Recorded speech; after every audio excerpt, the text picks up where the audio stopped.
We hear a lot about psychedelic-assisted therapy, but 3 out of 4 people who choose to consume psychedelics do so at home or in nature with friends or loved ones. I'm April, founder of Set, an integration platform to help you get the most out of your psychedelic experiences. The podcast episode you're about to listen to may reference one of my previous shows, The High Guide or How to Do the Pot, because I've been a trusted source in cannabis and psychedelics since 2015. I invite you to visit getsetset.com and sign up for our newsletter to receive your free guide on set and setting to make the most of your next psychedelic journey.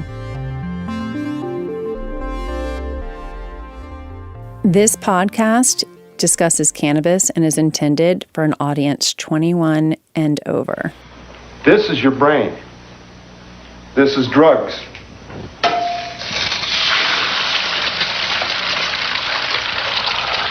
This is your brain on drugs. Any questions? It's easy to assume that cannabis only has a negative impact on the brain. In our last episode about the war on drugs, we talked about just say no. This kind of message is so deeply programmed, but as usual with cannabis, the available science and anecdotal data are so much more complicated. Rather than frying our brains, we're starting to see that cannabis can have positive effects in rewiring brains that have trouble with migraines and sleep. I'm April Pride. I do the pot. And I've had so many friends laugh at my delivery of that last line, I do the pot. They say I lower my voice and I still sound fearful and ashamed. So I just want to be really clear. My name is April Pride and I do the pot. In fact, I do the pot daily. And I want to share more about my personal experience, which we'll do later in this episode. In 2016, I founded Vanderpop, a cannabis company for and by women, and my new venture is Of Like Minds, in this podcast, How to Do the Pot. We're exploring everything women want and need to know in this new era of legal cannabis. Today, what do we know about cannabis and the adult brain? How it might be helpful for women who suffer from migraines. What are the effects of cannabis on our sleep? All right, this is the last episode of this season of How to Do the Pot. We've so appreciated your feedback, and we want you to keep it coming. We want to hear from you. Email us a voice memo to hi@dothepot.com. And we want you to answer one question. How do you do the pot? It can be a confessional, a tutorial, or an opportunity to bring to attention your personal discoveries with the plant. We've long kept these stories to ourselves for fear of shame. So tell us where pot takes you or has taken you. And although this is the last episode for this year, we do have more coming. We're working on incredible content with Sophie St. Thomas, who has written a new book, and Lizzie Post, who is the great-great-granddaughter of Emily Post, and she's going to share her etiquette suggestions. And we've already been hearing from some of you about how you do the pot. This is Carrie Solomon. I use CBD every night to help with sleep, and I find that when I consume it as a tincture, it doesn't exactly help me fall asleep, but it gives me a better quality sleep throughout the night. So even if I wake up for some reason, I'm able to go back to sleep a little easier. I also consume CBD throughout the day, which just kind of helps with general anxiety and just everyday aches and pains, so sleeping is a little bit easier. But every night, 10 to 15 milligrams, full spectrum tincture. And like this message from Valerie Sakota on how she uses cannabis to help with her migraines. I got my first migraine when I was in high school, and since then they have come in clusters every couple of years. I was prescribed Imitrex for the headaches, but phased off of it when I lost my insurance back in college, and I haven't reestablished the prescription because it came with side effects of its own. As an adult, I basically travel everywhere with a migraine preparedness kit, complete with extra-strength Excedrin, chamomile tea, and weed. When I start to notice the aura impact my vision, I chug a glass of water, followed by a cup of tea, take an Excedrin, and smoke 3 times the amount of THC that I can typically handle. The weed helps me shut my body down and fall into a deep sleep while the migraine passes. It also helps to curb the nausea and vomiting that I often experience when I have a migraine, and allows me to reduce the amount of over-the-counter pills that I would be taking to manage my pain. I do have to be careful, though, because I've noticed that some strains can make the headache worse, and I haven't been diligent enough to start a weed journal tracking which strains and terpene profiles I have a poor reaction to. I have so many women who come to me, in all honesty, looking a little desperate for cannabis advice when it comes to two things: migraines and sleep, both related to happenings in the brain.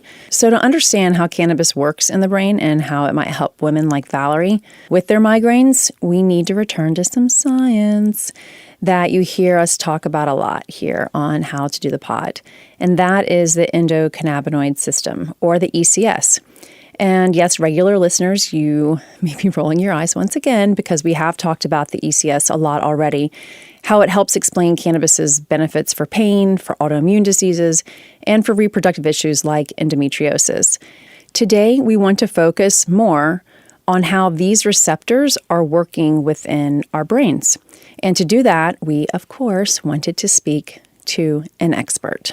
My name is Dr. Michelle Ross. I'm a neuroscientist. Dr. Ross is one of a growing number of neuroscientists who are looking closely at how cannabis impacts the brain and what that can mean for treating patients. But as you've heard us say before, she didn't get a lot of training in the endocannabinoid system.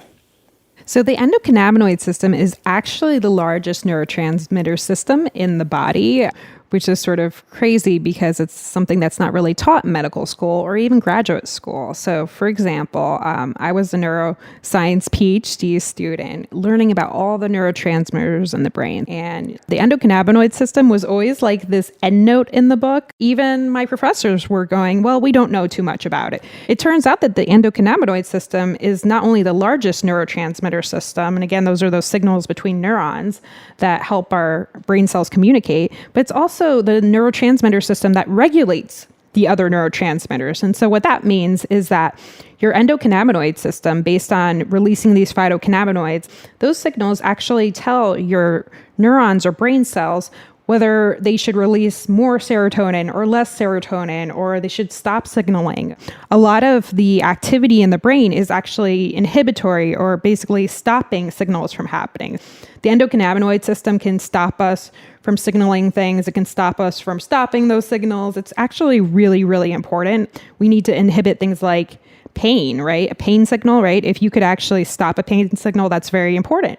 Okay, so I know Dr. Ross just threw a lot at us. You've heard us talk generally about cannabinoids.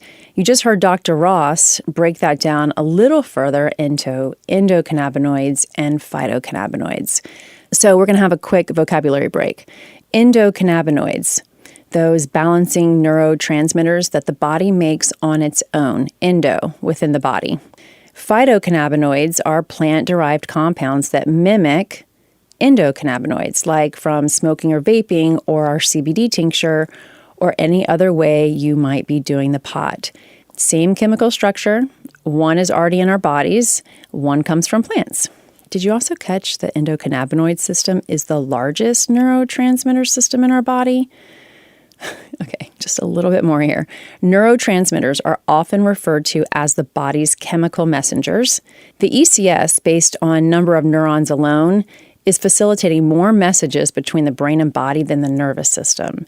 And there are compounds in plants designed to work with this system to regulate our body and minds. Whether they come from the body's own system or outside, these neurotransmitters are interacting with a whole bunch of other systems that get a lot more airtime, like the ones that make serotonin or dopamine.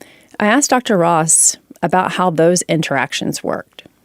Whether it's an endocannabinoid or phytocannabinoid like CBD, we're finding out that there might even be influences on some of these other receptors. So we're just at the tip of the iceberg and trying to understand what these endocannabinoids and phytocannabinoids do. It's really, really exciting. But as a neuroscientist, it's also really frustrating because we don't know all the pathways. We're like, well, we think it works like this, but we'll find out 2 or 5 years from now. We're like, actually, it doesn't work like that at all. We actually don't know all the answers, and there's so much for us to learn.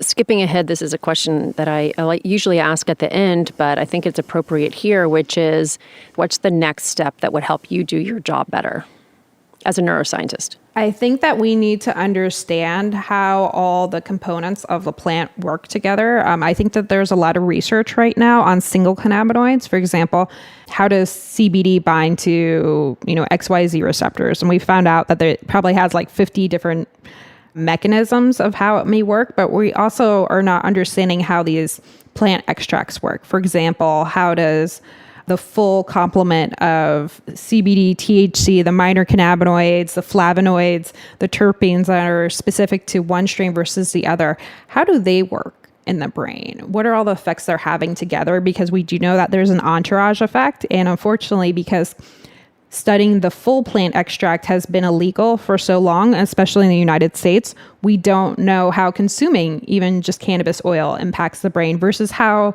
just THC or just CBD impacts the brain. And I really think that there's so much potential for us once we understand how these full spectrum extracts work to be able to use them not only to treat diseases like epilepsy, like Alzheimer's, Parkinson's, and so on. Just like we talked about with Dr. Jessica Knox in our episode on pharmaceuticals, doctors and scientists who work directly with cannabis are so focused on trying to reveal the full benefits of the plant rather than zeroing in on single molecules the way that drug company research tends to do. And one of the applications we're interested in is migraines. 18% of all women suffer from migraine disorder. Yeah, it's one of the least funded areas of research. And we're not talking about cannabis. We're just talking about any treatments. Everyone thinks that there's a one size fits all for each condition, right? Like there's one strain that works for headaches. So there's one route of administration that works. From what we've seen, many people with migraines that respond to different strains. Some people like strains with THCV in them. That seems to be very helpful for migraines. And that's found in strains like Durban poison, for example. Some people like CBD and they hate THC. Some people like to consume edibles. Some people like tinctures. Some people like to smoke it and they smoke it, all day, and that keeps away their migraines. We still are very far away from, I think, having like a standard treatment, that we can say these 3 cannabinoids and these 2 terpenes are basically the baseline of where we should be starting for cannabinoid treatment of migraines. But I think out of all probably the conditions that I feel like migraines are really easy to determine onset and the duration and knowing that you can actually take a dose of a pharmaceutical or even cannabis. If you take it consistently, you can actually prevent the onset of migraines. Fortunately, we have more complete research on the effect of phytocannabinoids on our sleep health. Let's quickly review cannabinoids we first discussed on our pain episode. THC is a cannabinoid that can be psychoactive. It can get you high, while CBD won't. There are a bunch of other not-so-name brand cannabinoids that are showing promise for sleep, such as CBN and CBG. But in the interest of showing you how to do the pot using products that are tested and readily available for you today, we're only focusing on THC and CBD. Okay, so why does a combo of these cannabinoids offer optimal treatment for issues related to sleep? THC gets you to sleep, sedating you within an hour, and CBD keeps you asleep. So in addition to stabilizing your sleep patterns at night, CBD is also optimizing your sleep-wake cycle throughout the 24-hour period. And a 2017 review suggests that CBD reduces daytime drowsiness, improves alertness, and relieves anxiety. So understanding how these cannabinoids work better together is a real example of the benefits of full-spectrum plant medicine, in contrast to isolated cannabinoids.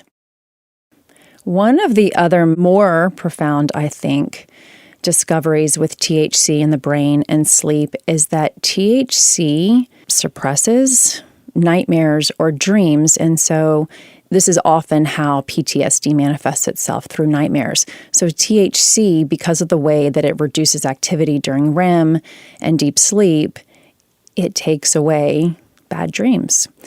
So THC is a crucial ingredient for some people. And one thing that I've seen over and over is that women, as entrepreneurs in cannabis, they found their business because they or someone they love had an issue, and cannabis was finally the answer. Hi, April. It's Julia Jacobson, CEO and co-founder of Astor Farms. And I am going to share with you my story of using cannabis to treat my insomnia. Since I was very little, I have struggled with anxiety and insomnia. When my head hits the pillow, my mind starts racing. When I was little, it was all about analyzing everything that happened on the playground that day, but today it's running through every detail of our business. When I do finally fall asleep, I wake up almost every hour, and I'm forced to battle my racing mind again. As I got older, I was prescribed Ambien and lorazepam to help me get a normal night's sleep, but there were consequences, both big and small, to being on those medications. I woke up in the morning feeling groggy and hungover, and if I didn't fall asleep right away, I would actually hallucinate. Once my printer actually grew legs and crawled across the room to me, which was not as cool as it may sound. But worse, by my senior year of high school, I was addicted. The details of that struggle are private, but the consequences extended far beyond myself. I hurt my family, I lost friends, I lost a boyfriend, and I was almost kicked out of school. It was the darkest time of my life. But then in college, I happened to discover that if I smoked weed before bed, I slept through most of the night, and I didn't feel hungover, and I wasn't hallucinating about printers coming to life, and best of all, no relationships were hurt in the process. When I consume cannabis before bed, it stops my mind from racing. It shuts it all down.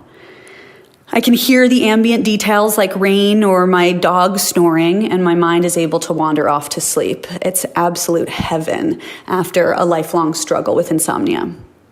To get super technical about it, I'm all about clean and sustainable consumption. So I use a PAX 2 vaporizer, which you put ground flower into, not an oil cartridge.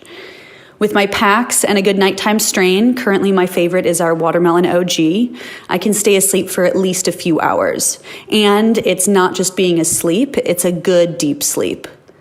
So cannabis has given me a safe alternative to treat my insomnia, and I am incredibly grateful for that. And that's certainly the case with Carolina Vasquez Mitchell, the founder of Dreamt. Hello, this is Carolina Vasquez Mitchell. I'm the Chief Scientific Officer and founder of Cincia Labs and Dreamt. And I also have a lot of problems to fall asleep. So everything started a long time ago when I was in a PhD program in chemistry. I was very stressed and I didn't want to use medication. So I started to use cannabis flower and it helped me to fall asleep. However, it wasn't long lasting. So I have to wake up several times during the night to smoke again. I was just irritating my lungs with all that smoke, so I had to stop smoking. And I didn't use cannabis until I was working as the chief scientist in this big manufacturing company.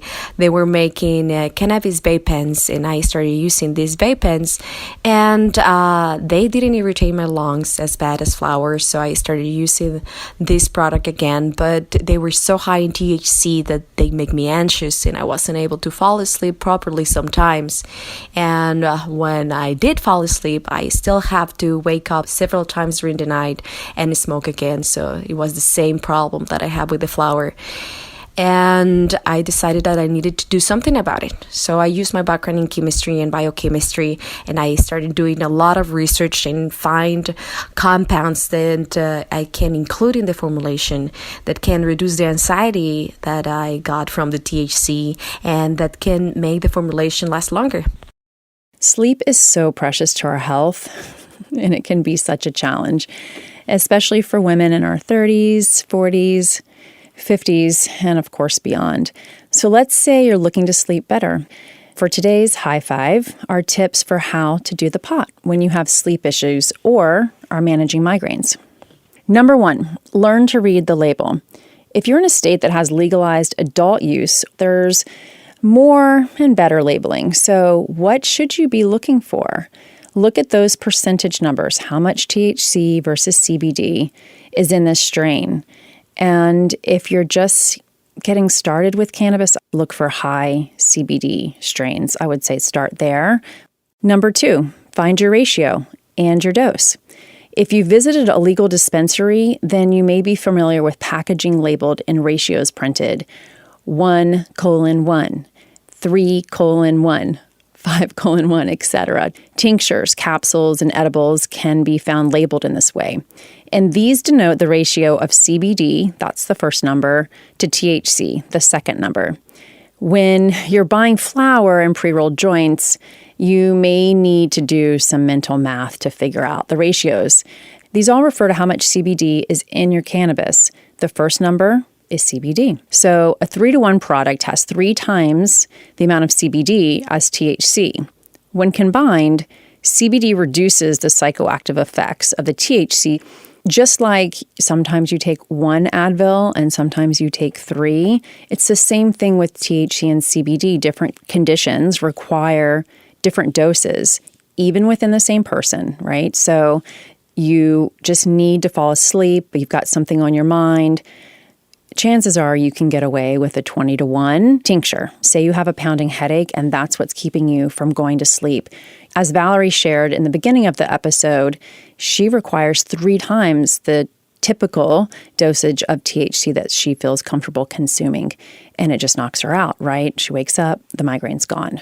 So find your ratio, find your dose, and know that it does fluctuate, and it does change depending on the condition.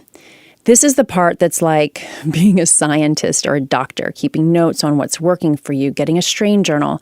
It can be frustrating when you get too high or you don't get the sleep that you need, but the results, when it does work, can be profound. And cannabis has been shown to not be habit-forming, including as a sleep aid. Number 3, find a cannabis source with good recommendations. If you've been in a dispensary, you know there's a lot of talk about sativa and indica. The conventional wisdom is indica is the sleepy, body high kind of cannabis, and sativa is more peppy and creative. It's true that cannabis sativa and cannabis indica are 2 different types of plants, but these broad generalizations, they just don't pan out in terms of individual strains. I strongly recommend that you ask yourself, how do you want to feel? Do you want to be energized? Do you want to laugh? Do you need to be creative? Or as we've been talking about in this episode, do you want to be sleepy? You heard Dr. Michelle Ross mention terpenes. When you smell through your nose, terpenes, I feel, are where that smell meets the back of your throat and your taste buds. The other thing that I'd like to say about terpenes is when you smell flower, it connects with you or it doesn't. Some people like stinky, cheesy smelling nug, and others just really, they're turned off by it. I would follow your nose. If it doesn't smell good to you, it's probably not meant to be consumed by you. Try to smell it. Remember in our last episode how we talked about knowing who you're buying from. Talk to your bud tender at the dispensary. A good shop will have great recommendations based on both how and why you want to do the pot. Number 4, find your cannabis and sleep ritual. Using cannabis can be very ritualistic, just like getting into a good sleep routine. As you get to know your dosage and balance of CBD and THC, see if having a consistent way and time you use cannabis can help you prepare for sleep. Which brings us to number 5, a brand that focuses on delivering products that integrate beautifully into a sleep ritual. The brand we're featuring today is Potly and was founded by 2 women in California. Their first customers were their toughest. They're Asian immigrant moms, definitely conservative and totally not cool with cannabis. But one mom needed its healing properties to treat symptoms of asthma, so the founders got creative. They came up with the familiar and easy way to consume raw wildflower honey harvested from their very own hives in the San Francisco Bay Area. So speaking of a nightly routine to help ease you into sleep, their infused hemp-derived CBD product, infused honey, can ship throughout the U.S. I know that I'm going to have a dry January, but I'm going to be high and dry, so a little bit of infused honey at night seems like it's better than a martini. Potly offers a full range of cooking ingredients. So their honey is also available in California with THC. They also have an olive oil that includes THC. So I feel like in the new year, there are so many ways that you can incorporate a very familiar and healthy form of consumption to battle your migraines or conquer your sleep issues. So visit potlyshop.com and save 10% when you enter promo code DOTHEPOT. As you heard at the top, this is our last episode for this first batch of How to Do the Pot. We've been hearing about your personal experiences, and please, again, keep those coming. We've had so much information that we've wanted to share with you in this show, and we wanted to validate the specific and stigmatized ways that women, especially moms, are doing the pot. So before we wrap up this season, I thought it only fair to share where cannabis fits into my personal life. Like I said, I do the pot, and I do it daily. The question I ask myself to be a responsible cannabis consumer is this weed, is it helping the situation or is it hurting the situation? Weed doesn't have all the answers. You still have to show up and make good choices. Weed is for sure a choice that offers less harmful consequences than other ways I know that I've employed to manage my stress and mental health. So let's also be clear. I still meditate. I still take my daily prescribed meds. Cannabis definitely changes the formula for achieving my best life, but it's not a silver bullet. 76 million women have access now to legal cannabis in some form. Not all women can afford to consume cannabis without considering where the line item is in their monthly budget. These women who have found the plant to be the answer to being a woman with shit to do and looking for less harmful ways to adjust her attitude, they too may find themselves consuming on the regular. The reality of our current system is that pharmaceuticals are covered by insurance, weed is not, and black market weed is cheaper than regulated weed. Black market weed, though, is not tested. And now there are tax dollars at stake, so enforcement of illegal operations has in some ways become personal to the state. The reality of legal cannabis is so much more than how to get high, but thank God we can. People worked for decades to get us to legalize cannabis, and now we're working to normalize cannabis. That's what my co-founder Ellen Scanlon, my college friend, and I are looking to do with this venture of Like Minds and this podcast. We both want to help women get to their best cannabis-supported outcome. We also want to work in an industry that is committed to social change. We want to work with Of Like Minds to build a new type of industry with leadership we can all admire for their contributions to our collective vision.